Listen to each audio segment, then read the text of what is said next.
Scooby-Doo, Scooby-Doo, Scooby-Doo. On this episode of the History of the Chorus podcast with Curtis and Josh, we take a look at the band from Birmingham, Alabama, known as Maylene and the Sons of Disaster.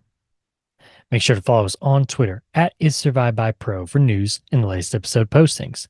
And make sure to subscribe to the show, leave us a 5-star review, and write us a comment on YouTube or whatever podcast service you're using. Make sure to check us out on TikTok and give us a follow at IsSurvivedByProductions. And if you'd like to see us do some live streams, leave us a comment or tweet us the keyword stream. Now, without further ado, let's start the show.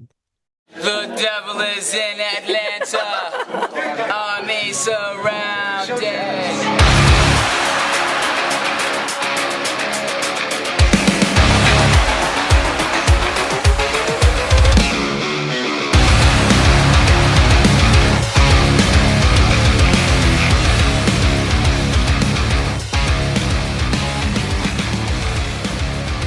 I couldn't catch my breath laying there, fading in and out.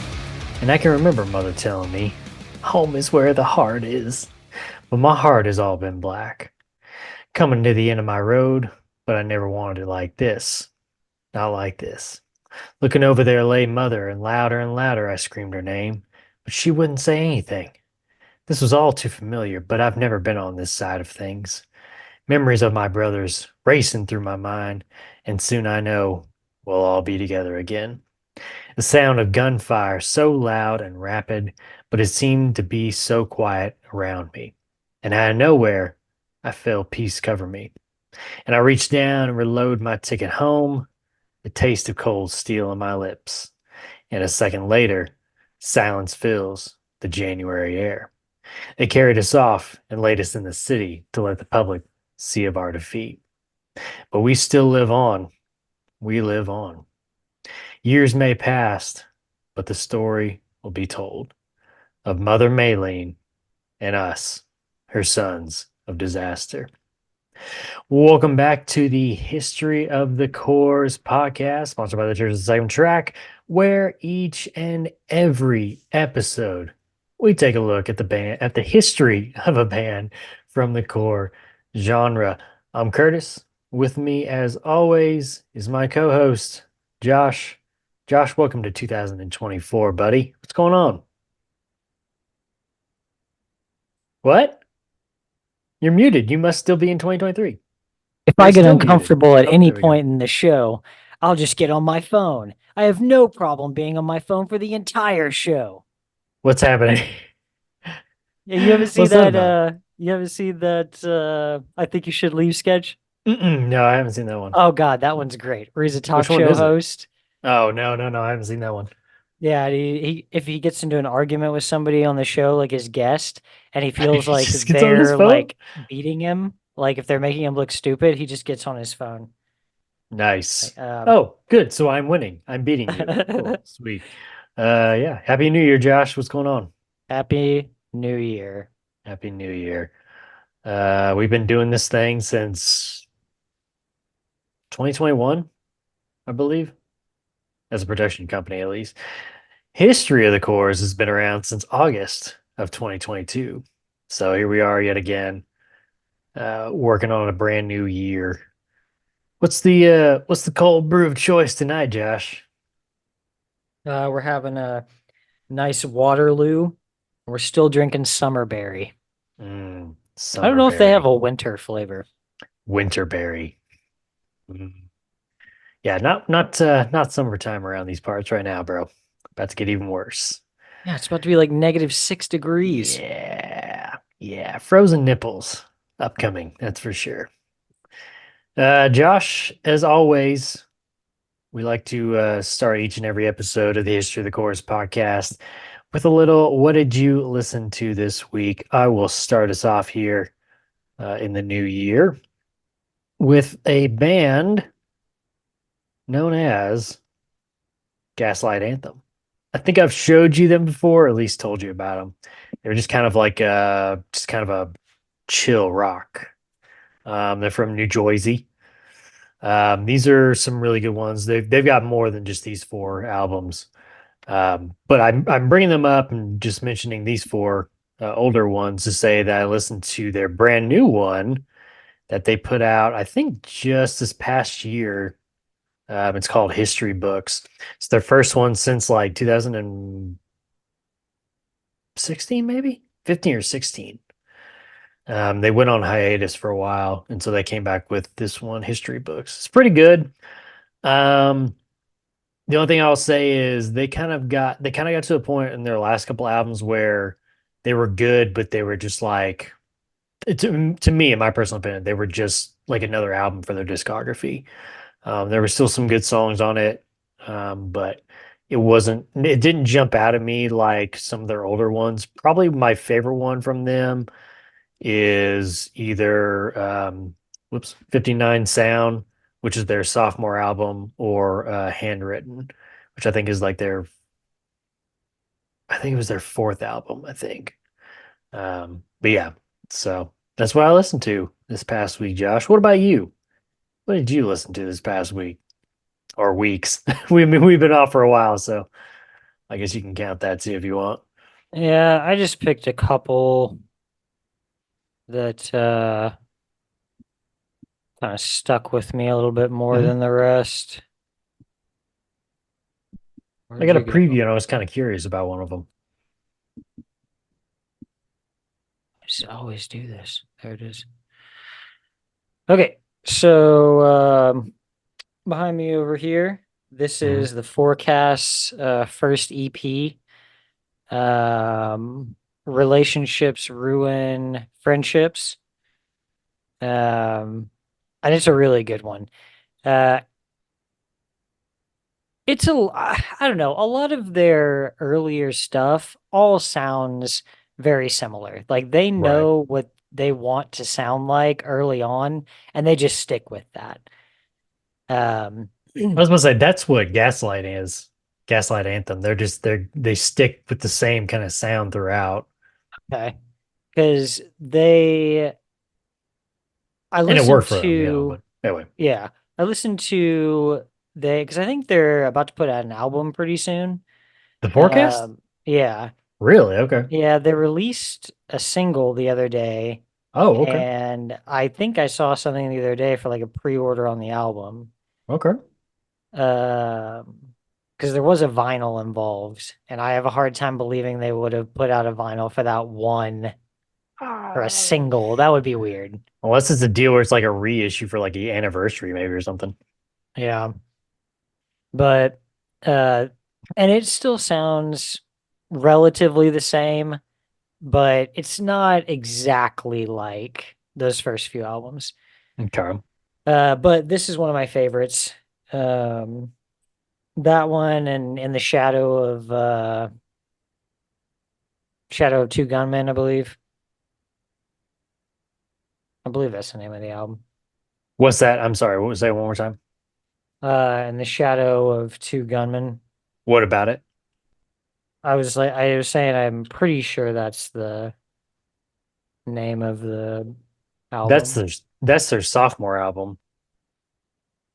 The Yeah. self-title is their first one. Yeah. I was just saying which ones were some of my favorites. Oh, gotcha. Sorry. Yeah. And it's the one behind me, Late Night Conversations and In the Shadow of Two Gunmen.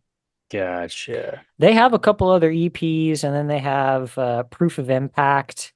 Was like I think that's their first full length, right? I guess it doesn't say it's an EP, so I guess so. I can't click on it to like see anything further, but I guess it is just a regular. From what I can see of their discography, they got Proof of Impact, and they've got a split, and then Relationships, Ruin Friendships, Late Night, Shadow, Alive for the First Time EP. That was '09, and then they have let's see, self-titled, and then the last one, which was Everybody Left in 2012. Now, I did see something here on their Wikipedia page. Their years active was updated to 2024. But I didn't see anything on like Google just yet about like a single. Um, The single is Good Journey. okay. Surprised like Yeah. no news came up. Okay, I see. I'm on their Instagram page. I And can they see a did deal another for it. single last year called You Wreck Me. Really? Okay. Yeah. Oh, they're playing. Are they playing at?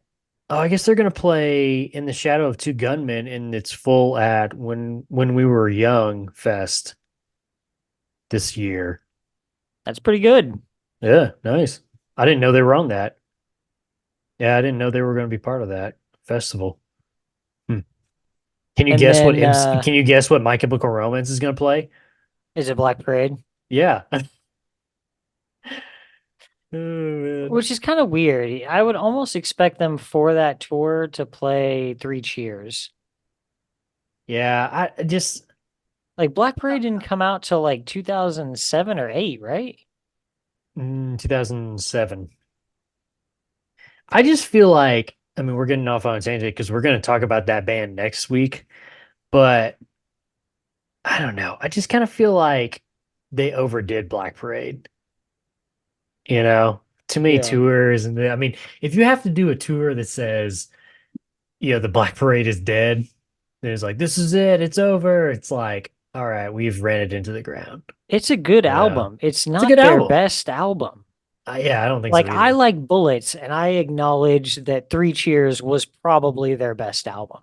Like Right. Bullets is my favorite, but I acknowledge that Three Cheers was probably the pinnacle of their Yeah. musical ability. Like there's some great songs on Black Parade, but there's also a few that are throwaway.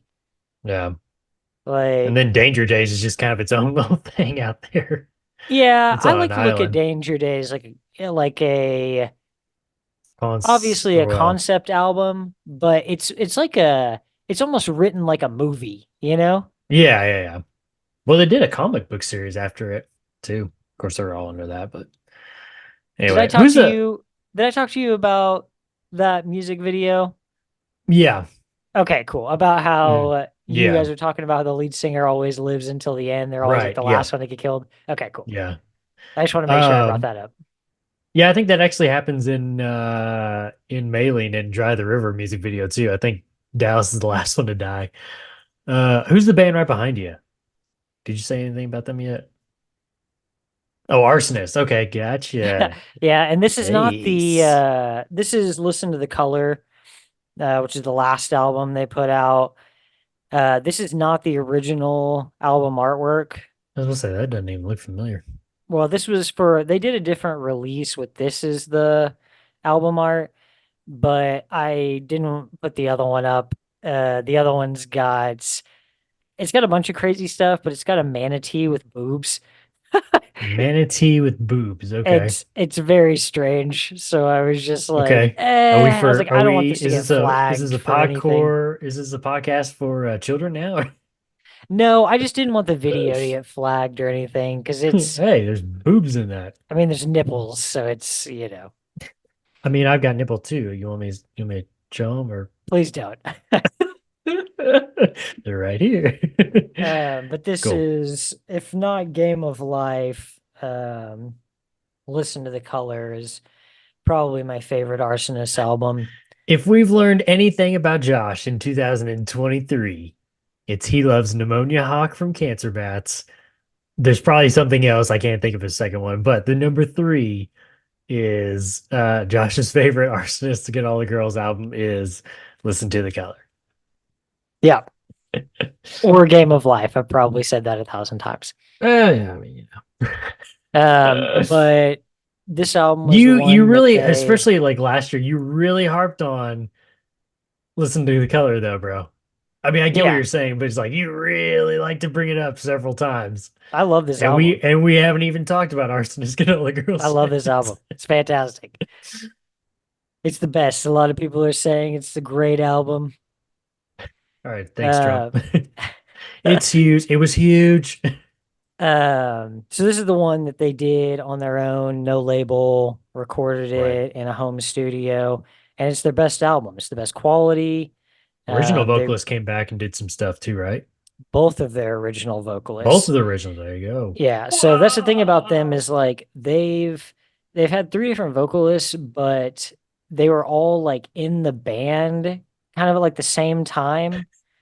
So Cameron Reed, who is their vocalist in the end, he did keyboards like for them years before. Oh, okay. So And one of those where they kind of switch around, yes. And promotion almost. then Yeah. also Jared Manette. Or I guess he was the one that they finished with. And he was also in the band earlier on. And then Remy Rodberg, who was also one of their original vocalists and then moved over to keyboard and then left the band, he came back on this album too. So there's a lot of times in the album where you hear all three of them. And it's cool because at any point throughout their discography, it doesn't sound like you're listening to a different band because all three of those vocalists sound pretty much the same. Like they all have little variations kind of what they do, but they all sound pretty much the same. Um, Okay.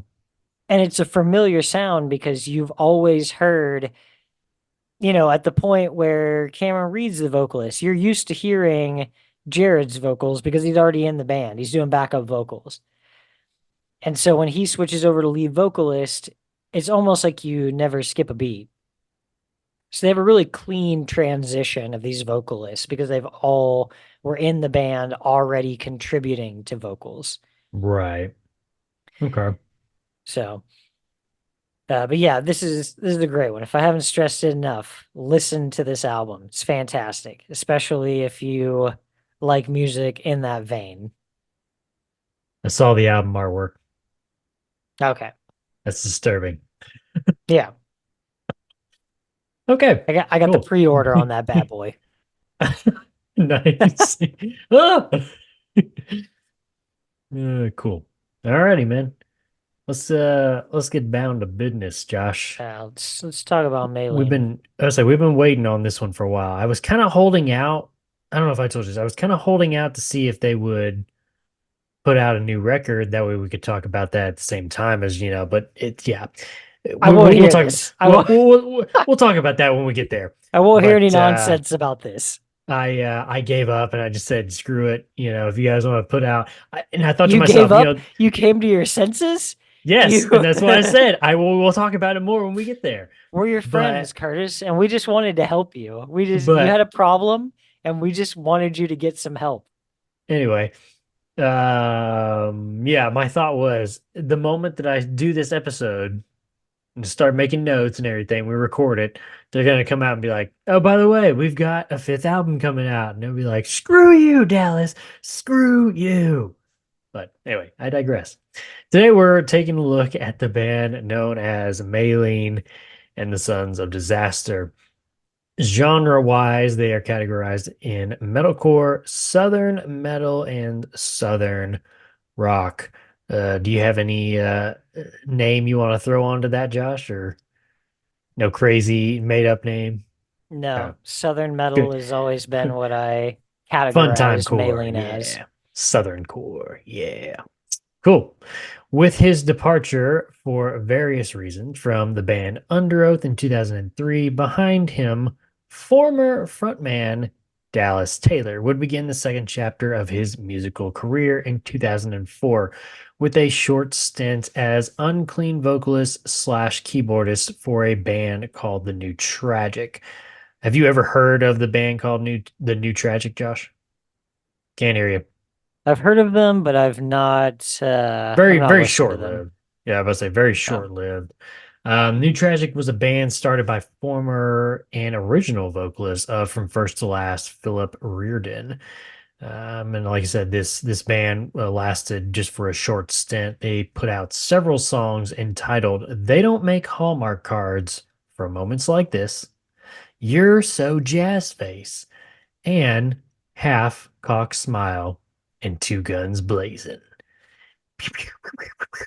Yeah, some cool little names there. So, just as a side note too, also in the band was cute as what we aim for bassist Don Arthur. After the breakup of the New Tragic, wanting to start something of his own, Dallas Taylor would begin to recruit members for a new project. Those members included himself on vocals, Josh Cornett on guitar, Scott Cullum on guitar, Roman Haviland on bass and backing vocals, and Lee Turner on drums. Now you got the members. We need a name. So for a name, Dallas Taylor brought the idea of Maylene and the Sons of Disaster to the group. Before we get into a little bit of the history of that name, Josh, do you remember like the first time like hearing that name and like what your thoughts were? I was like, what? I mean, I thought it was cool. I was I like, thought oh, it was that's neat. cool, but I was like kind of Especially confused at the like same time. I probably came onto them around the time that Devil's Rejects came out. Hmm. And so I think those two like go together well. Like Okay. if Maylene had had some songs on that movie's soundtrack, it would have totally made sense. That'd be cool. That'd be pretty cool, actually. Yeah. The main theme of the band is actually centered around the legend of the criminal gang of Ma Barker and her sons. The band noted that, quote, evil lifestyles will be met with divine justice. Mm, justice. Western, Southern cowboys, justice. Yeah. It is Not the crappy confusing. justice system we have now. It is confusing reading through their lyrics though, Mhm. because it goes from like, I don't know, as far as I can tell, most of the lyrics don't have anything to do with that. Like with the story of Ma Barker No, and her sons. it's very like loosely based, I think. That's how I always kind of looked at it. Yeah. It just You feels like know, for a lot of their like imagery type stuff, that's kind of what they're going for. And right, there's usually the last track or two on the album, like in the later ones, kind of have something to maybe do with that right, a little bit. right, Um, but yeah, not as heavy as I had kind of felt like before. right. They don't fully embrace it, you Yeah. know, but still cool though. Yeah. To have that. But Dallas Taylor, a few years into the band's existence, looked back at the inspiration taken from Ma Barker and her son, saying, quote, what has always struck me about the Ma Barker story is how much it symbolizes the idea of what goes around comes around. Divine justice is unavoidable. When I was a kid, I would see reenactments of the Barker shooting in Ocala every year with my grandpa, and it was as if Ma Barker and her sons were still screaming their story to anyone who would listen. Maylene and the Sons of Disaster is made up of five dudes who play the role of the Barker's sons, and in these songs, we speak as though we were them, telling any who would listen that a life lived unjustly will meet divine justice on the other side. We also wanted to think of the most crazy backwoods theme possible for this band. Since Ma was backwoods and we are backwoods, this is the way it had to be. Just had to be, Josh. Just had to be. Coming from a band that identified as Christian metal at the time, while in Under Oath, Dallas Taylor would be asked if Maylin and the Sons of Disaster played Christian music as well. His response would be as follows, quote, for us, our faith is what makes us. We believe in showing our fans respect and kindness. I love it when bands minister as long as their lifestyle off the stage lives up to their life on stage. Nowadays, it's kind of cliche in some markets to be a Christian band, but being that in itself is hard and sometimes can put a bullseye on your back. It is not an easy thing sometimes, but no one is perfect. But living to the standards of what you preach and talk about is a big deal. It's something we chose to do every day. Hailing from Birmingham, Alabama, the band would sign with Mono versus Stereo Records to release their debut album, which comes straight at you, Josh, from the top, screaming, the ones that carry never back down. I want to be the bullet that brings you to your knees. That's right, Josh. I'm talking about 2005's One, or sometimes otherwise known as their self titled from Mono versus Stereo Records. Produced by Jason Elgin, who's done work with Collective Soul, I Am Terrified, Bottle of Justice, among other bands. Something of note here is feature member of the band Bradley Lehman, who's actually a current member at this time of the recording, would contribute some bass work on this record. Here we go, Josh, for the first time in 2024. Josh Taylor of JesusFreakHideout.com wrote in his 2005 review of the debut album, quote, "A lot of people don't know that Spencer Chamberlain hasn't always provided the screams you hear on your latest Under Oath album. Nay, in the pre-Chamberlain days, there was a man named Dallas Taylor, and that man had a very devout following. Diehard fans of older Under Oath, like The Changing of Times, Cries of the Past, and Act of Depression, have anticipated the return of their fearless hero. Maylene and the Sons of Disaster marks the return of Dallas Taylor, and the wait is finally over. The album takes no time building momentum. In fact, it begins with a musical explosion.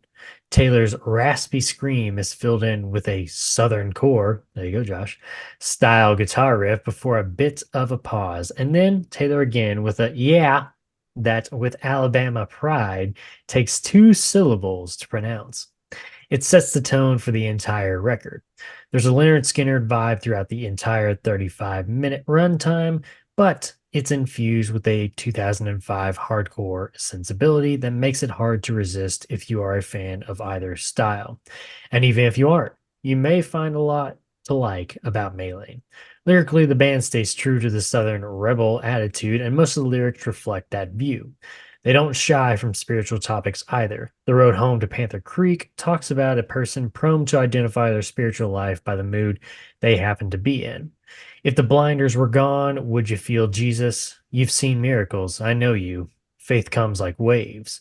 And the joy is all material real as you want to believe. Salvation, just an emotion, like the one you've been riding now. Love is never easy, not attractive to the weak. Maylene and the Sons of Disaster is one of the best acts to come around this year. Dallas Taylor fans will not be disappointed about what he's been working on with his free time since Under Oath. Definitely the cream of the crop. Southern Core has not been done this well in quite a while. Songs on their debut album include Caution, Dangerous Curves Ahead, The Road Home to Panther Creek, Bang, The Witch is Dead, Tough as John Jacobs, Gusty Like the Wind, The Mind of a Grimes, Lady at the Gate, Never Stop Haunting, Hell on the Rise, and the finale, Just Wanted to Make Mama Proud. Josh, what do you think of their debut album from 2005? I'm gonna save us all some time here, and with the exception of 4, we love all 3 of these albums. um, 4 has its Woof. there's like 2 tracks on there. There's like 2 salvageable tracks on there. Ooh. But yeah, so I'm not gonna start every one of these by saying, "Oh man, I really love this album." Obviously, we've talked about Maylene at length on other episodes. Right. We're big fans. One comes out really hard from the get-go. I didn't really know what to expect. Seeing this album cover, listening to it for the first time. This is when this was the only thing they had out. They didn't have anything else out at this point. So, but yeah, I was very pleasantly surprised and instantly just fell in love with the genre of Southern metal. It's an interesting album cover. You brought that up. The one thing that I really liked about it, and they did the same thing on 4, was it makes it look like a vinyl cover because you can kind of see like the vinyl outline of the Yes. disc. And that to me is cool. Of course, Yeah. the picture is pretty, tattered and everything too, but that really kind of puts it all together for me. Yeah, that's an interesting detail. Well, I mean, the Yeah. right-hand corner has like a little like Yeah, sales sticker on it. that's true. So, Yeah, that's true. Yeah. So, yeah, uh, it's every track builds on this album. Like it gets better and better all the way to the end. I mean, Hell on the Rise has always oh, been one of my favorite songs by them. dude, And such a then good we one. get this, like we were talking about, one of the songs that feeds the story Mhm. of Ma Barker, Right, with the track that closes Just Wanted to Make Mother Proud, which is, where you pulled the lyrics from for the beginning. right, right. So yeah, this album's a win for me. Is it your favorite album? I think it is yours, isn't it? Yeah, one's probably my favorite. Two Okay. comes close, but I noticed more this time around, and I think I always notice more of these things when I'm listening to these albums consecutively, you know. Um, that this album really stands alone. Yes, Uh, yeah. two and three have a similar sound, They but get more kind of melodic. yes, but it starts to go in a little bit of a different direction with those two. Right. So, yeah, this one really stands alone. It came out brutal as hell from the get go, and um, yeah, I mean, I think it's a win. This is one of my favorite albums of all time. So, Man, that you brought up Hell on the Rise. Oh man. It's a tough one to say that it's not my favorite because I mean this is a great album front to back, but man, Hell on the Rise is such a good song, man. Just like some of the lyrics in there, like well, my one of my favorites is the horse with halos wishing for wings. yeah, Um, dressed like angels, just off from the medicine show. It's like, oh man, okay. yep, And yeah. just Hell like on the his, Rise, Mind of a Grimes, yeah, and Bang the Witch is Dead. that's a good one too. Those three just go so hard. Yeah, Oof, man, that's so good. Um, man, he and his vocals, like this is the hardest he goes on his vocals. yes, I really wish he would have stuck with this style, but I think at the same time too, and we've talked about it in episodes gone by. At this time when this came out, 2005, this is really kind of the era of people not really like knowing how to do the screams properly where you're not destroying your vocals. yeah. I feel And like you can really tell he's the technique has not been perfected. right. And And so so everybody's just shredding right, who can do it the their, yeah, hardest, yeah. And you can definitely tell that's what he's doing on this one. He's just trying to just go as hard as he can. And I almost kind of wondered, like listening this time through of like all their albums back to back to back, if like he kind of had the realization it's like I can't like sustain this, you know. yeah, And so like he still kind of has it, but like he tones it down, in the next two for sure. yeah, And then I have no clue what's going on in number four, but yeah, we'll save that. Yeah, but this is definitely a winner. For me, man, because I remember when this one came out, and I remember you talking about it a lot, but my first one to buy from them was two. And so that one always holds like a special place in my heart. But I mean, it's a close, very close tie between one and two for like favorite album. And I don't know if I can really pick one because I think it kind of like it kind of goes back and forth, you know. yeah. One day it may be one day it may be two. So, but that's just me. So. Just before release of their debut album, guitarist Josh Williams would join the band, adding a third guitarist to the band. I don't know about you, Josh. I'd love me some three guitars. Oh, It's pretty I'm gnarly. always in favor of three guitarists. Always, yeah. Much like other bands starting out, their first record label deal wouldn't last long as the success from their debut album saw the band springboard from mono versus stereo records into the crosshairs of one Ferret Records. After signing with Ferret, the band decided to release their one and only EP to date, 2006's The Day Hell Broke Loose. It's a card hollow. Now, this EP has 3 songs on it. It features 2 tracks that would be put on their next album. That would be Dry the River and Don't Ever Cross a Troll. And the third song is actually a standalone single that didn't make it on the debut album, and it's called Is That a Threat or a Promise? Have you ever heard that one before, Josh? I don't think so. The one thing that I like about it's a good song. I can see where, it probably just didn't have enough, room to put it on the album. It could have fit though, I think. One thing that I always remember about it though is the YouTube video. The picture is Dallas, and he's just got like a shotgun like over his shoulder. He's just like looking at you like, what are you gonna do? Is that a threat? Is that a promise, man? Yeah, Yeah. well, I mean, wasn't that from the like a lot of the pictures they had taken from the first album? Yeah. Well, it's kind of like the one right behind you. It's kind of in the backwoods like that. Yeah, I they think took near a pictures of them house. with like different weapons and stuff Yeah. for the yeah. Yeah. So, but yeah, anyway, with a couple of new singles released, the band was ready to make a statement on their sophomore album, stating, "All of you go about your day, never truly living. Walking so close to death lets me know what it means to be alive." Talking about 2007's sophomore album, Two, from Ferret Records. Once again, produced by Jason Elgin. Unfortunately, Josh, this is where we have some turnover. This is the last album for guitarist Scott Cullum, guitarist Josh Williams, guitarist Josh Cornott, and drummer Lee Turner. The release of Yeah. their soft I mean, this has always good. been one of those bands where it's like Yeah, I was about to changing say this is a hands band. constantly. Yeah, except for Dallas. Yeah. It's always the vocalist. The release of their sophomore album saw the band make its way into the Billboard 200 at number 156, selling 6,000 copies in its first week of sales, and peaked at number 3 on the U.S. Heat Seekers charts. Not too bad, man. Not too bad. Tom Harrow of Jesus Freak Out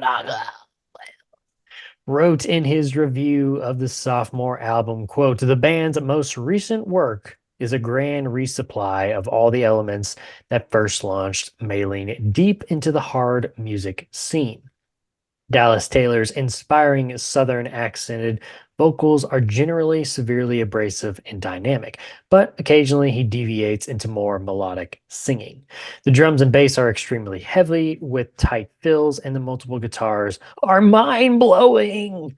The aggressive energy possessed by this album seems to seize hold of the listener's ears, tear them apart, drag them through a muddy cotton field, and leave them exhausted in the hot grass. The final two tracks bring the wild adventure to a contrastingly mellow end. Despite being so divergent from the ferocity of the rest of the record, they fit in nicely and provide a welcome rest from the previous beating. Tale of the Runaways is pulled off commendably as a slow, melancholy southern rock tune and with clean vocals all the way through. And The Day Hell Broke Loose, Sicard Hollow is a soft, reflective guitar instrumental that closes the record quite pleasantly. There are plenty of wholesome lines in the song lyrics. Songs such as Memories of the Grove and Death is an Alcoholic address the topic of having hope in Christ amidst brokenness. Thank God grace has come my way. Tomorrow hope awaits, living closer to the end. When you fall apart, you tend to change. I won't be breathing for too long. There's more to me than this moment, I do believe. All these things are getting better. You're stronger than you look. Another lyrical theme from Don't Ever Cross a Troll and Everything Needs a Hasting is the need for bold faith. I'll never stop believing, but today I'll stop the pleasing. Lay it all down and the judging will come. To people like you will never be good enough. Let me stay here and hide my eyes from the bitter world. Lord knows I'm not ready to shine. Let me at the cruel outside. Chances are turning over. The vessel is on its way. Harrow concludes his review of Two by saying, quote, "The band hasn't changed or tried anything significantly new with their latest music project. But anyone itching for another barbaric Southern style music journey will certainly be satisfied with Two." Songs on this album include Memories of the Grove, Dry the River, Plenty Strong and Plenty Wrong, Darkest of Kin, Raised by the Tide, Wiley, Death is an Alcoholic, Everyone Needs a Hasting, Don't Ever Cross a Troll, Tale of the Runaways, and the instrumental finale, The Day Hell Broke Loose at Sicard Hollow. Real quick, Josh, before I get your thoughts on their sophomore album. I was looking, so this I told you earlier I have this is the album that I bought. Actually, this is the only album that I bought CD wise. I was looking at the lyric booklet. Two things off of this. First off, I miss lyric booklets. I miss all the pictures, you know? And especially in this one, I showed you some of the pictures. I mean, there's some like cool like shots of like the band like in character, you know, because if you know like if you've seen the album artwork for Maylene 2, I mean, it's like it's like the sons are getting dragged off. They're dead. They're getting dragged off into the woods by some like hunters, basically. Um, and throughout the book, look, there's a bunch of like grisly scenes of like, death. I mean, one that always sticks out to me is um, it's like it's inside a house and it's Dallas Taylor. And he looks like he's got a big shotgun wound in his chest. Um, just different shots like that. But I miss the lyric booklets, man. I really wish I had a thought earlier this week of like, man, I wonder if there's like some like database online of just like lyric booklets, like electronic lyric booklets, you know? Because I remember like buying every once in a while you could like buy an album off of like iTunes and you could also get like the electronic version of the lyric booklet. And I thought that was pretty cool because you still get like all the artwork and everything like that. But I thought, man, it'd be cool if somebody like had like an actual database out there of just like old lyric booklets, you know? Hmm. I thought that'd be kind of cool. But the other thing too Yeah, I'd like to was, thumb through there. yeah, that'd be pretty cool. The other thing too is, well, I'd like to see what the number one and number three would look like too in their booklet. I said the last song is an instrumental, and it is, but there's I'll actually, huh? Let me tell you right now, three was Yeah, go just for it. lame. Three was Was it lame. lame? Yeah, Oh, that sucks. I had all three albums, one, two, and three. Really? Okay. Yeah, and three was lame. There was That like nothing in sucks. there. It was like some pictures of like a house, but there's like nobody. Like yeah, it was just there wasn't much there. Yeah, that's disappointing. What about one?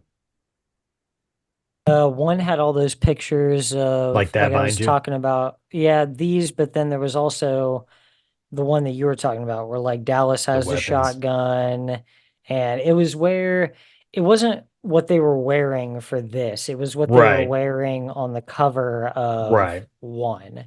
Right. Because this was like Yeah. a different promotional shoot, but Right. yeah, they had like an axe, and then Dallas had the shotgun. I can't remember what else they had, but Just a yeah, bunch of different weapons. it was just different pictures of them with the weapons. Cool. So I said the last track, The Day Hell Broke Loose is Scarred Hollow is an instrumental and it is, but thumbing through the lyric booklet, um, there's actually like lyrics with it. And so I thought I'd read it to you real quick. It makes me kind of think of Just Wanted to Make Mama Proud. So it goes, it was so cold, which was unusual for this time of year. We had been camped out here for some time now. The woods always bring out a sense of peace, but that was soon to change. They took us by surprise with sleep in our eyes. Hell broke loose. There were shots going off like it was the 4th of July. This wasn't the law, just some wannabe heroes who got tired of our ways and got their chance at fame. How they found us out here was a thought that doesn't really matter now. For the first time in my life that I could remember, it had come time for us to pay, and that we did. It was like shooting fish in a barrel, and we sure didn't hear any angels singing. We lived for the moment, and this was all happening way too fast and way too soon. There was no time for goodbyes. As hard as I've grown, I'll miss them. I've loved you all more than these weary hands could shot. I wouldn't want to be buried any other way. I am not sure if these writings will ever grace another's eyes, but if they do, be assured we will carry on.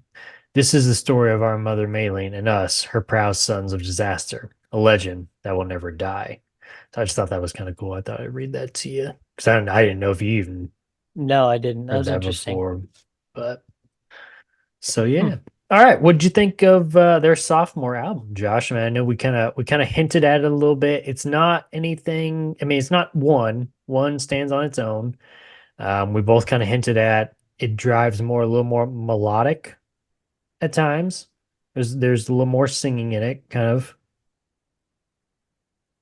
Go ahead. Oh, Sorry.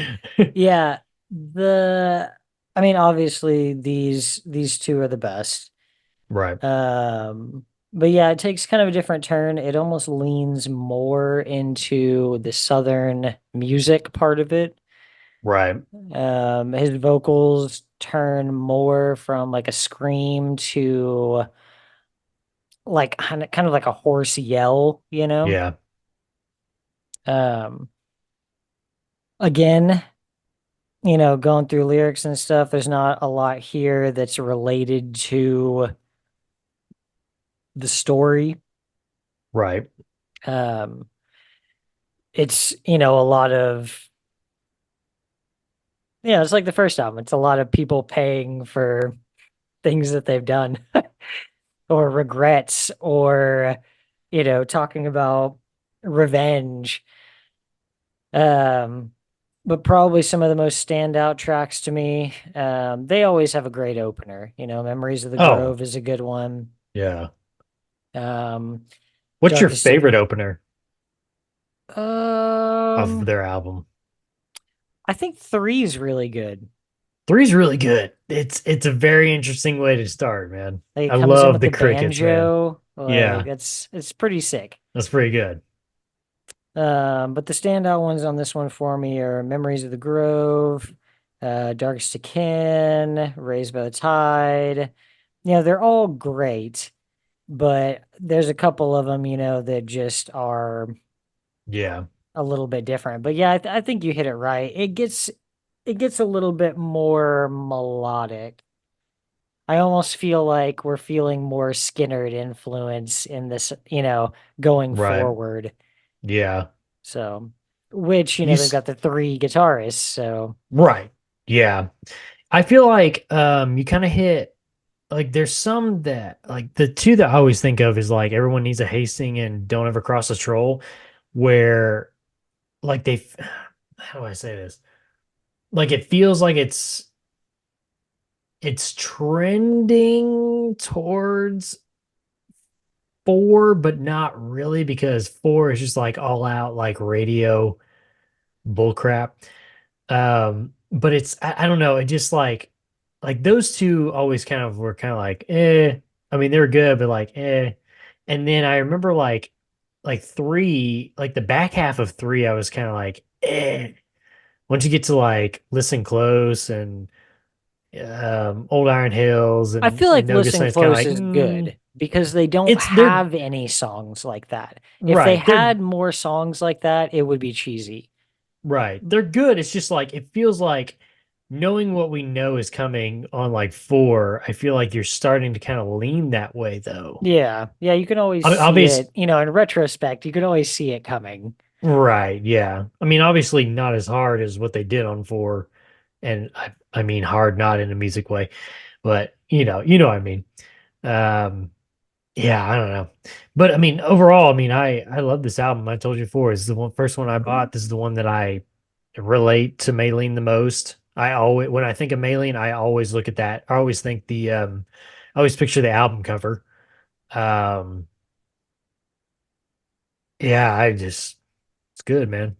You know what other album I bought with this one at Best Buy the same day?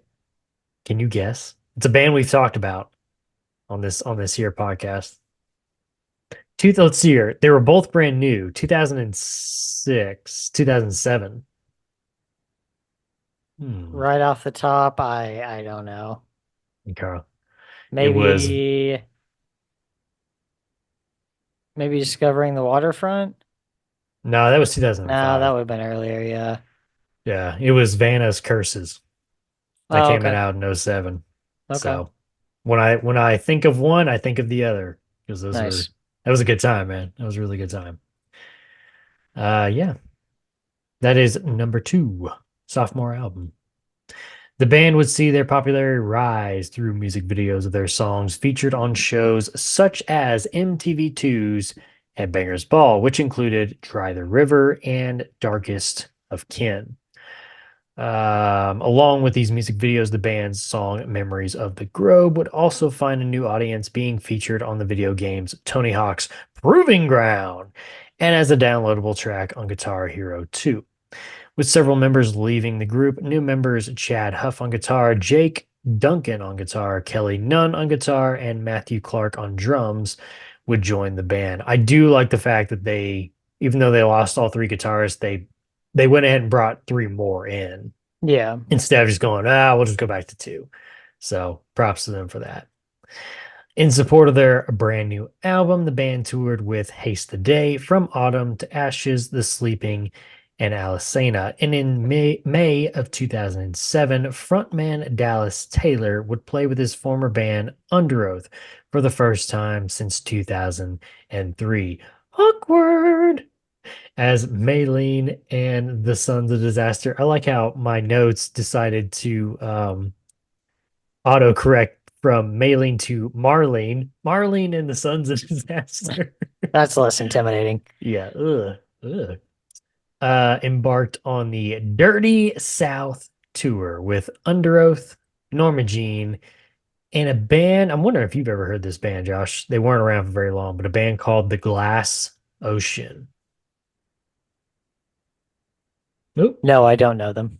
So the Glass Ocean is a band that was made up of two ex-Chariot members. That's Joshua Beiser, who played bass in the Chariot on the first album, and Keller Harbin, who played guitar on the first album for the Chariot, and along with some future Holy Gold members, which is also a band that Keller Harbin is in now. And I think several of Norma Jean members went to play on that band too, Holy Gold. But anyway, I just thought that was interesting. I'd never heard of Glass Ocean before. After headlining a U.S. tour in fall of 2008, which featured a Static Lullaby, Showbread, Confide, and the Crabcore band known as Attack Attack, the band would, yeah, exactly. The band would head back into the studio to record their third album, which asked the question, Josh, oh, death, has my time come? You took my kind, left me behind. Please take me home. I'm done with this old life. Please take me home. My lonely grave calls out to me, heaven or hell to call my own. I'm coming home. 2009's 3 from Ferret Records, once again produced by Jason Elgin. This is the only album for drummer Matthew Clark, guitarist Kelly Nunn, and the last album for original bassist and backing vocalist Roman Haviland. Fun fact for you, Josh, 3 of the 6 members in the band at the time of this recording were previous members of Under Oath. Now, Dallas is the only one that was there a long time, but Kelly Nunn and Matthew Clark were actually a part of Under Oath in their early days for a very short time. It's kind of a fun fact for you. Debuted at number 71 on Billboard 200, Michael Mayer III from IndieVisionMusic.com starts his review off with a descriptive saying. So, Josh, I want you to close your eyes and picture this description here, this scene. Just go ahead, close them. There you go. Yeah, there you go. Puts Maylene's latest in the CD player in his car on a humid 90-degree day. Oof, it's hot. Music slowly fades in as crickets are chirping and frogs are croaking. Wait, it's the CD. And a sweet guitar line starts coming into focus. After a good 20 seconds pass, what's this? A banjo? No way. This finger picking has a sweet groove. Okay, you can open your eyes. Before long, the powerful drums kick in and Dallas is screaming to kick off yet another fantastic album from Maylene and the Sons of Disaster. It's southern metal, rock, core, bluegrass. I don't even know anymore. As its finest, and they give you exactly what you'd expect along with some new twist. Let's face it, if you are buying a new Maylene album, you are expecting to have your face rocked, your fist pumping, and your hearing diminished as the guitars get you playing along air style while not caring if you've done it before. All you want is new tunes to sing along to, and that don't sound exactly like the ones on previous releases.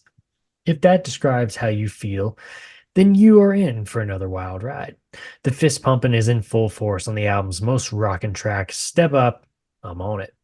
The banjo returns to serve as the backbone of the main riff alongside the guitars, and the chorus will quickly get you singing along to the best of your ability. When this song came on, I couldn't help but bang on whatever was near me to the awesome beat of the drums. It's also worth noting that Dallas delivers the verses in a deep talking style that only adds to how much of a unique song this is. That's not the only track that offers a bit of departure from the ones they've done before. The following one, Listen Close, is a considerably slower rock song that feels more like a ballad and has a surprising 80s style guitar solo. Think Bon Jovi or something along those lines. That I can't say fits. That song serves as a change of pace amidst all the heavier material that features their trademark screaming, heavy riffs, and rapid guitar solos. Still, there seems to be a greater focus on melody this time around, and this shows in their lead single, Just a Shock. Oh Lowly Grave starts off with this country bluegrass vibe, not too far off from Tale of the Runaways off their last album. Then chaos erupts with Dallas's brutal screaming and Matt's crazy drumming to send the song to another level. Rounding out everything is a strong string arrangement, and you can easily say it's Maylene's most diverse track yet. Overall, 3 has more variety all across the board than either of Maylene's 2 previous efforts. It's not going to blow you away, but it will give you exactly what you are expecting from these guys and likely what you want. A few twists and turns keep things interesting despite a couple of tracks that could have been on either of the previous 2 releases, and an instrumental that's a few minutes too long to close out the album. The bottom line is, if you're a fan of Maylene, you'll have a blast cranking the volume and cruising down a highway on a blistering summer day. If you weren't a fan of the screaming before, nothing will change now, except maybe you'll actually like a song or two that doesn't come into play. Feel free to laugh if you see me rocking out to this at a red light. I won't care. Anyway, song of this album include Waiting on My Deathbed, Settling Scores by Burning Bridges, Just a Shock, Last Train Coming, Step Up, I'm on It, Listen Close, The Old Iron Hills, No Good Sun, Harvest Moon Hanging, Oh Lonely Grave, and the instrumental finale, The End Is Here, The End Is Beautiful. And a couple of bonus tracks for you, Josh. The acoustic song Where the Saints Roam and Cheap Thrills Cost the Most. All right. Let me ask you about Step Up, Josh. A little background. This was actually, I heard this on a local radio station, and it kind of surprised me. I was a little pumped for it because, it's one of those just like, oh, cool, a band that I like actually on a local radio station. Cool, man. What do you think of like that song? Because I feel like it's kind of their intro. It's their entrance into radio, at least around here. Yeah. I mean,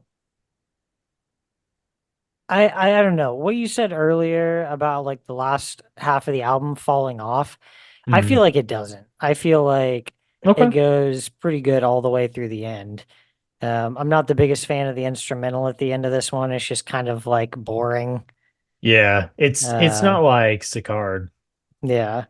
you know. I And the other honestly think boring, they should have ended the album with "Oh Lonely Grave." yeah, Like that would have been a sick end. the other boring part is there's no lyrics to the end is here, the end is beautiful. That Yeah. sucks. But anyway, But yeah, I can see what you're saying. How like Step Up, Listen Close, Old Iron Hills, No Good Sun. Um, those all sound more radio friendly, I guess. right. But I felt like it picked back up at Harvest Moon Hanging though. I did yeah, enjoy that one. But anyway, go ahead. but yeah, I don't know. It's starting to trend the other way, but none of those songs is anything like what we're about to hear on four. Oh no, no, no, no, no. Yeah. So Because you said it perfectly earlier, whereas like one is by itself, two and three are similar. But then yeah, 4 is just like, whoa, way over here. Well, I don't even know what the heck that is, you know. And when I'm saying about like the last half too, especially like those two songs, it's like it's not that I don't like them.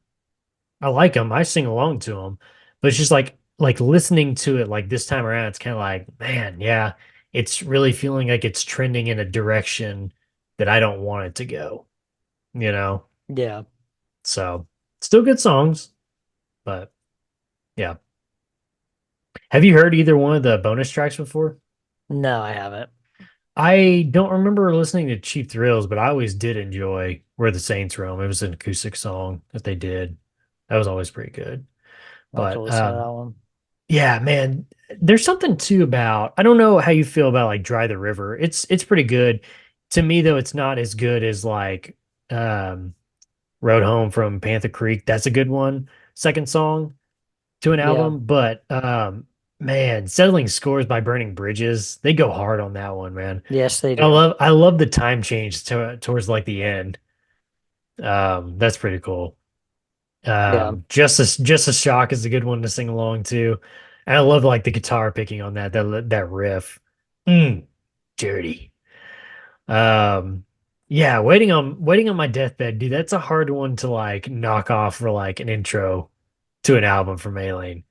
That's pretty tough because I almost feel like that defines like who Maylene is with like the southern soundscape, you know, Yeah. of like it's almost like I can just like picture like the brothers like running from like the people that are trying to like kill him, you know, in the woods on a hot Yeah. summer's night.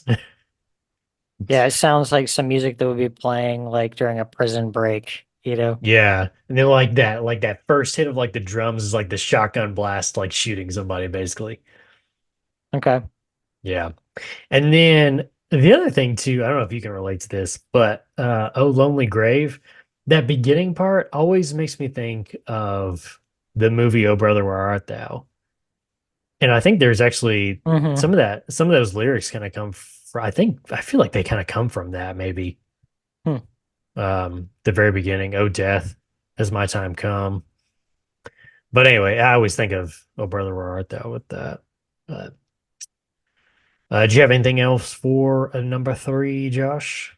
Not really. I mean, all three of these are great albums. Like anytime I listen to them, I listen to them all the way through.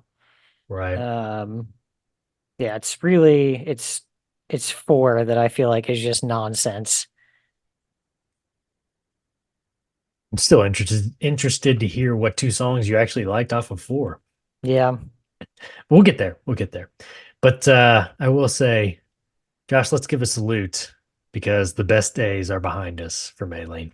they're gone. The single Step Up, I'm On It would be used in several different media outlets, which included this theme song for WWE, Bragging Rights Pay Per View, EA Sports, MMA, which is from 2010, and on an episode of Sons of Anarchy. Drummer Matthew Clark would be replaced by Miles McPherson, while Roman Haviland would be replaced by Brad Lehman on bass. Remember, I said his name earlier. He actually contributed some bass work on their first album. So he's been with the band, kind of hanging in the background with the band for a while. For a brief amount of time after the latest release, Dallas Taylor would step away from the band to deal with some personal issues. Here we go again. Oh, geez. I want to get your opinion on this part, Josh. Not wanting to miss out on a touring opportunity, money, money, money. The band decided to recruit He Is Legend vocalist Skylar Croom. I almost said it wrong. Skylar Croom. It's Skylar Croom.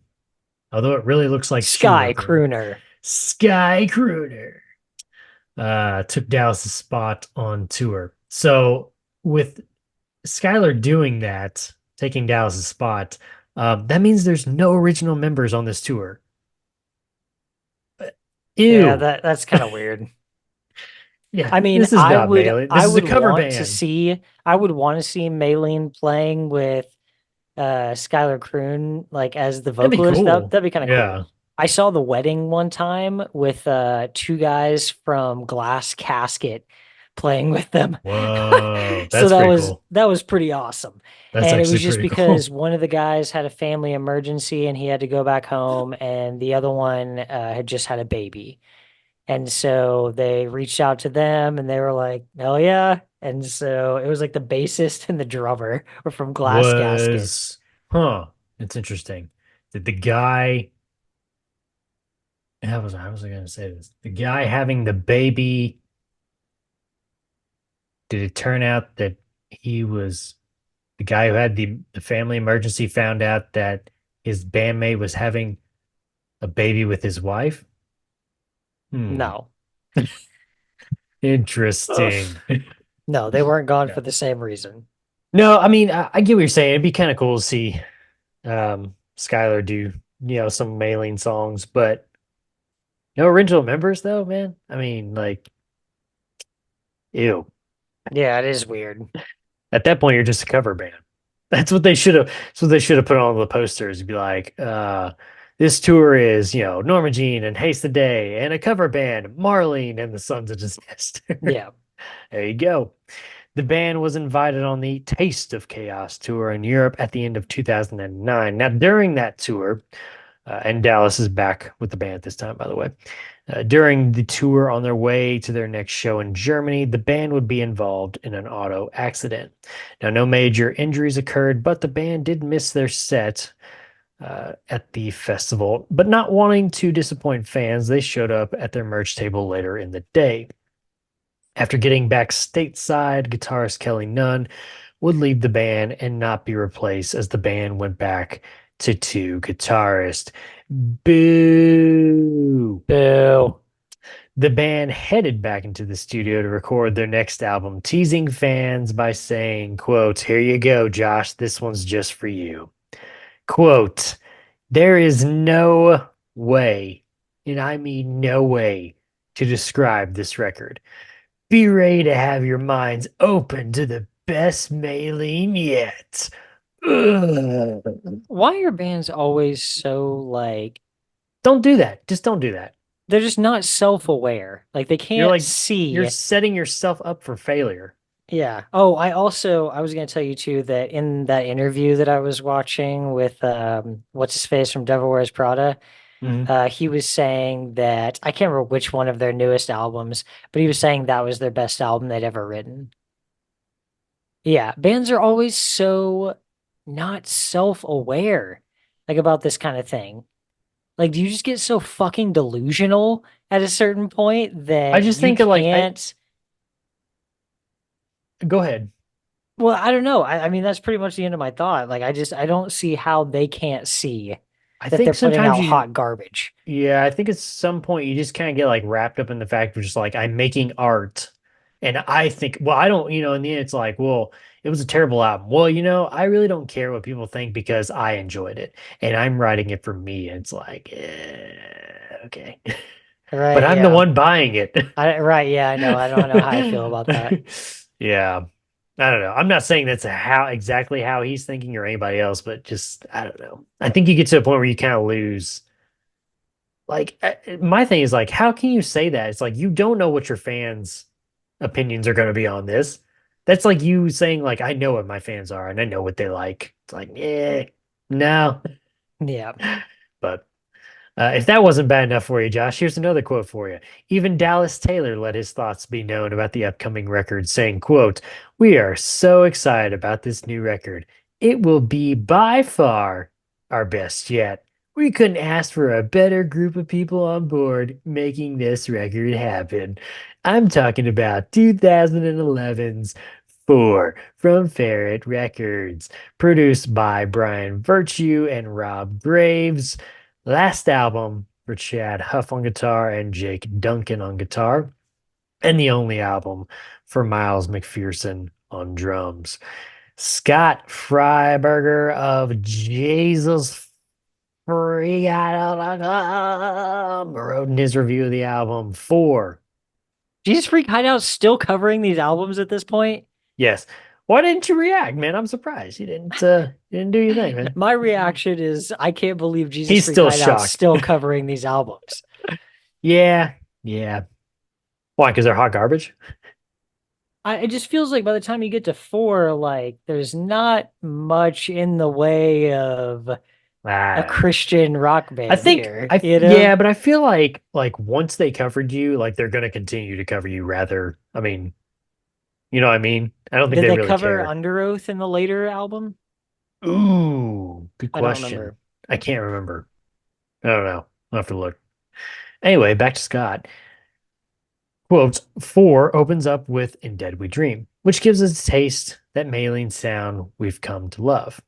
It seems to lack something, but you have to keep in mind that they've gone from having 6 guys playing on stage to being a 4 piece, which removes 2 guitars from the mix. That's the Though they problem. have, That's the problem. yeah, yeah, yeah, which removes Fix two it. guitars from the mix, though they have layered guitars where needed here.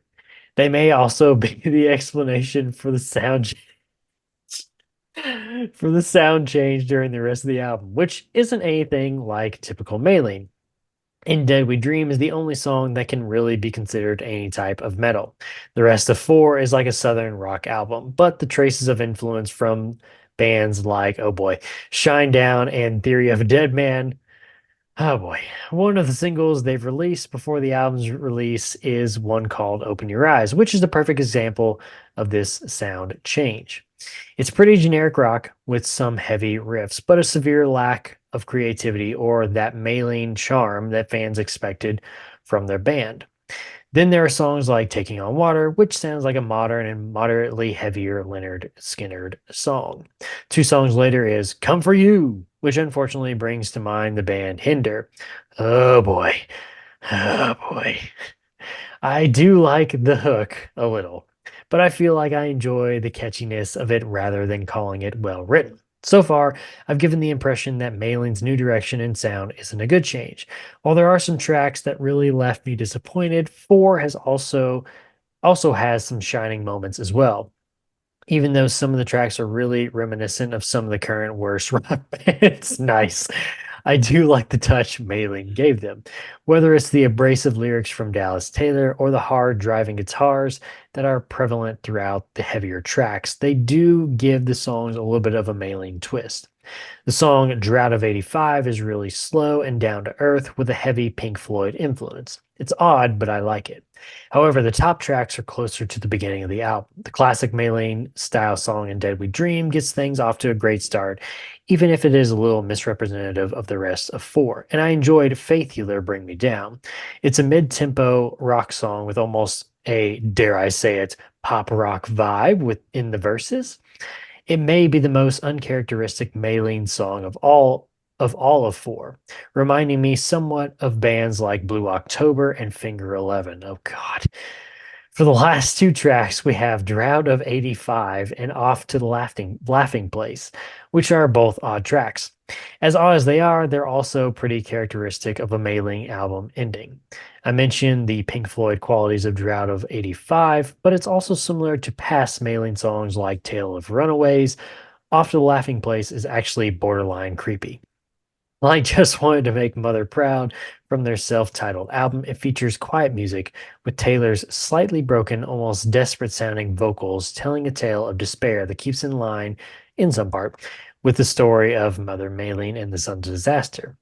After 3 successful albums from Maylene and the Sun Disaster, I can't help but be disappointed at the outcome of the 4th installment.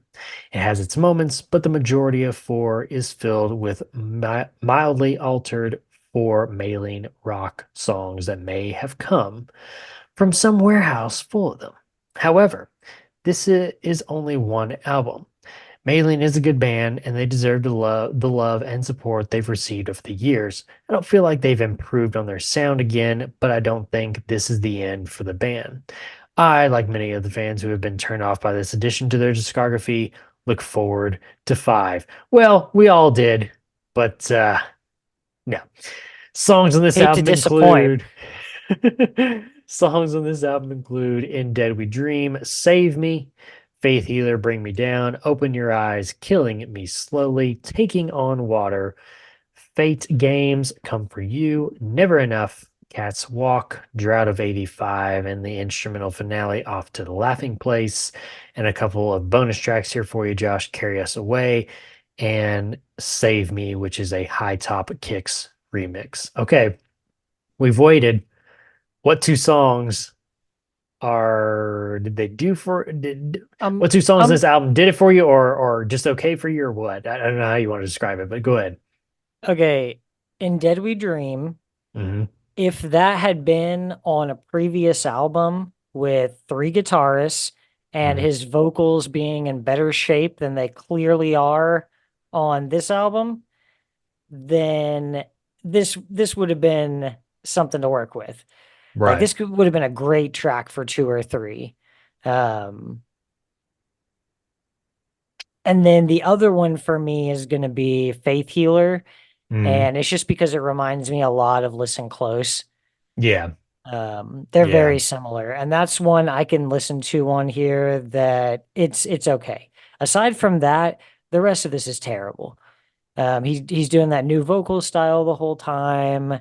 Um, Most of the time I pretend this album doesn't exist because I just like to enjoy the first three, and I rarely even turn on Faith Healer. Like I couldn't even tell you the Yeah. last time I listened to it. I was about to say it's got to come up in like shuffle and be like, yeah, okay. Like this album was the band dying for me, you know? And then Yeah, all this I stuff agree. happened with Dallas's accident and stuff. And then they tried to revive it and come back, but it that single had none of the feel of any of the earlier stuff. Like Okay. we don't even really have to talk about the single, and them coming back. We can just say that like I feel like it was just a cash grab. It was just to get out there and try to do some of these tours, like while everybody else was like reviving their careers. And I don't think they ever had any intention of putting out a new album. Mm, okay. But, and even if they did, dude, it would just be another I hot know, pile I of know. garbage like this one. It'd probably Yeah, be I know. worse. It'd probably be worse than this. Oof. So, Mm, yeah, for me, mm. Maylene ends at 3. Let me ask you though, if they put out five, do you dare push the play button? I would give it a shot because Okay. I wouldn't want to I'd be miss scared to out death, though, on, dude. but we've heard those comeback albums, I know, I know. Yeah. Like I I was just not a I big just fan of Heavy Fruit from He Is Legend. There's a couple good ones on there, but I mm, wasn't a fan of that album overall. And then they came back with Few a few years later. maybe we just need to wait till six So, comes out in we'll have to see. 2044. But yeah, I don't think I don't even think that's a possibility, dude. I don't see that happening. Okay. Uh, Yeah, I don't what more can you really say about this? Oh, I was gonna ask you, forget the songs. What about the album artwork? oh, do you want me to go ahead and give You can go ahead and do it my now. order here? Yeah. I just wondered what your thoughts were on this album artwork though, if you liked it or not. I do like it. Yeah, I think it's Yeah. cool. It And that's holds true to 1 and 2. right. That's one thing that like lost me though. Like I remember seeing it for the first time when this album came out and I saw it and I thought, this is gonna be good. You get one of those vibes off of just like looking at the album. And then yeah, you put it in Dead We Dream, you're like, okay, you know, you're like, all right. I mean, they just kind of maybe they kind of missed a little bit on the first. That's all right. And It then just Save Me sounds comes in. empty. Yeah, and then like Save Me comes in, you're just like, what the hell? What is it? Is this still Maylene? What is this? Yeah. I mean, it's like it makes me think of like reverse um searching for zero cancer bats. Remember that very first song was Satellites, and I remember us both sitting there going, this is really weird intro to your album. Like it didn't even sound like Cancer Bats at all. Yeah. But once you get past that first song, it was like, okay, yeah, everything else sounded like Cancer Bats. It's like, what the heck were y'all doing with that first song? This is like reverse of that, where in Dead We Dream, it's kind of like, yeah, okay. I'm with you. It's like it sounds kind of hollow, but it's like, yeah, all right, let's see what the next one is. And it's like the next one is just like a totally different thing. You're Yeah. like, what the heck? And then it just keeps getting worse and worse and worse. And you're like, okay. Before the album artwork though, what did you forget the instrumental? That's trash. what did you think of the acoustic song Drought of '85? Trash? Eh, I was okay with it. I used to really like it, but the more I've listened to it, it's kind of like go back to Taylor Runaways. That was if always my it, favorite. if it was in the mix of a bunch of really good songs, it might be easier to appreciate, but That's true, yeah. yeah, Anyway, it go ahead, doesn't really Josh. shine out to me. Yeah, go ahead and I tell think us about that. 1 through 4, it's gonna be the second album is the top one for me. Whoa, okay.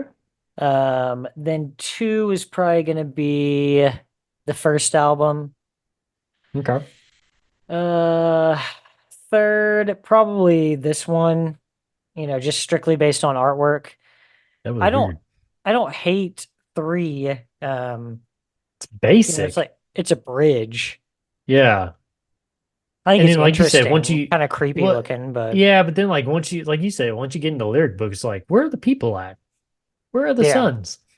yeah. It's kind of So weird. that one did kind of go rogue there, but yeah, any of the ones that actually have them on it, and especially 2 and 4, where they're it's them and bodies or them Right. Playing and the characters basically, yeah. yeah, for sure. Yeah. But yeah. Alrighty. Well, that's number four. Let's get a few little life events out of the way here, real quick, Josh. Miles McPherson on drums would be replaced by John Longley. And in 2013, former Shinedown guitarist Jason Todd would join the band. Chad Those Huff. guys are like a freaking infection, dude. Like they ended up with one of them in Maylene. They ended up with at least one of them in He Is Legend. They ended up with one of them or one or two of them in fucking Norma Jean. What? No, what? Wasn't that Norma right? Jean.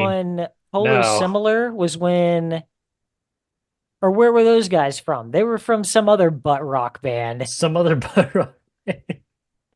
Yeah, it Yeah, was in not the Shinedown, Shinedown but yeah. vein. It was in the Yeah. vein. Yeah. Oof. Yeah, Yeah. but those It's guys an are like a fucking infection. infection, dude. Chad Huff on guitar would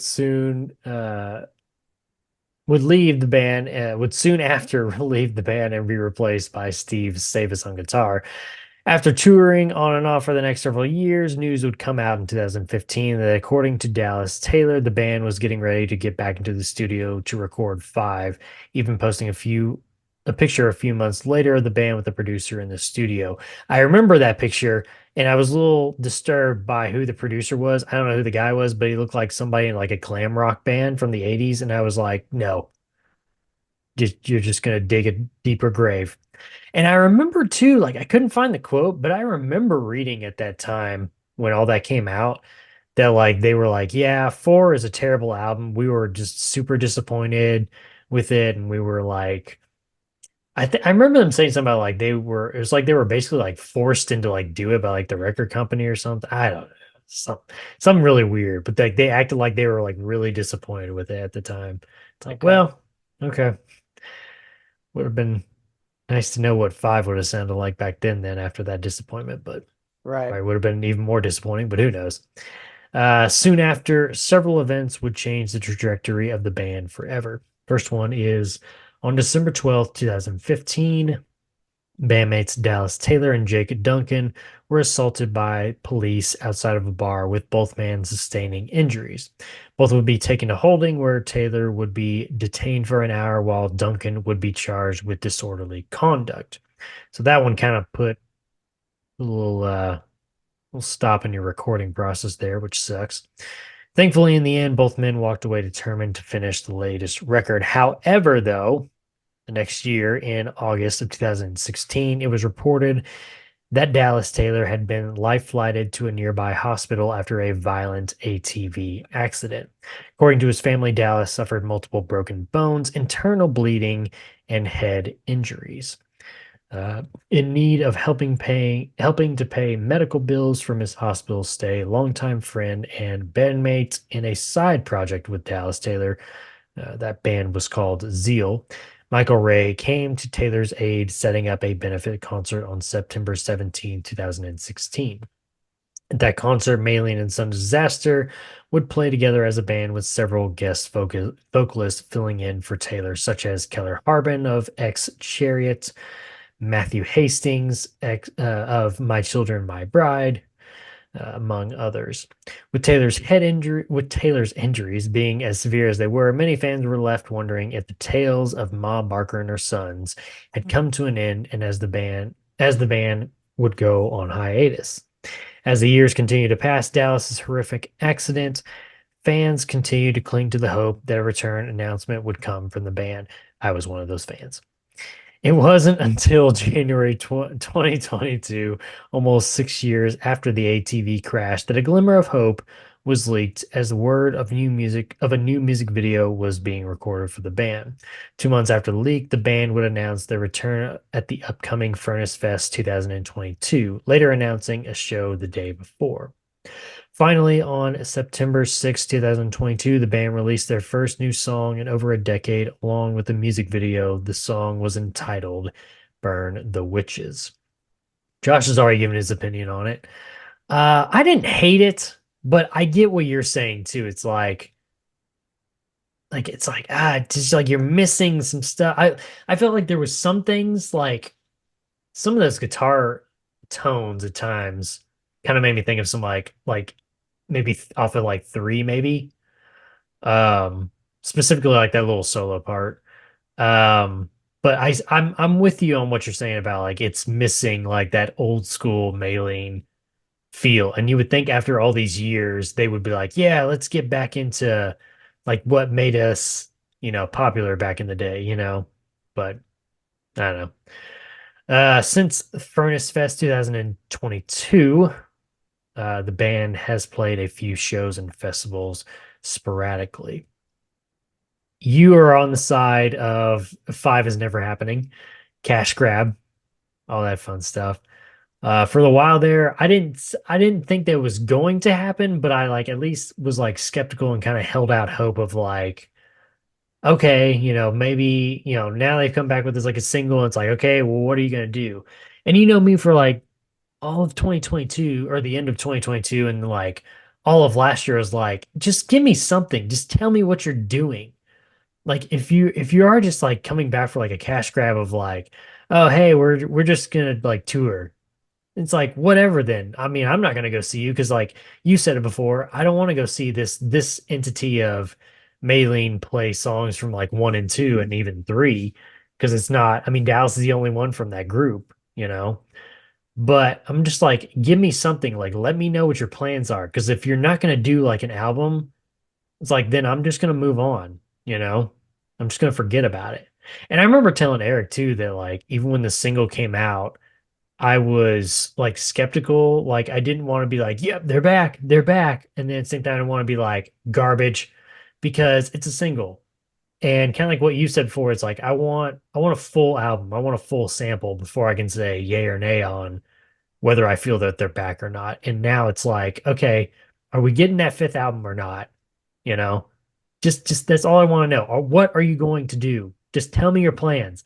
Give me it in an interview or something. Just tell me. I don't know why there's all this secrecy of like, well, we might, we may not. Who knows? I don't know, man. You know what I mean? So that's just me. It's not happening. Alrighty.